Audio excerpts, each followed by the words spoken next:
If a human being is lucky, sometimes during their life they will ask themselves two questions.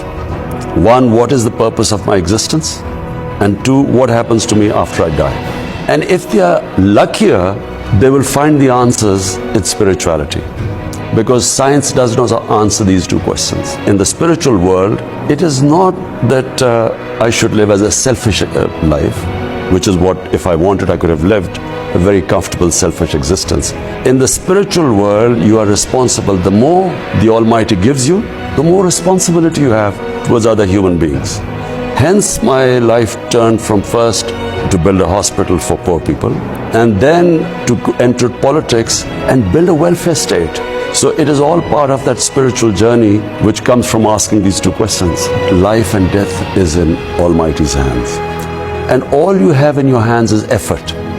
We human beings, all we have is the ability to struggle. Whether we succeed or not is not in our hands, it's in Almighty's hands. So I do not fear death, I don't fear failure. All I know is that I will try my best, and once I've tried my best, I leave it to the Almighty. So whatever is His decision, I'll accept it as the will of God.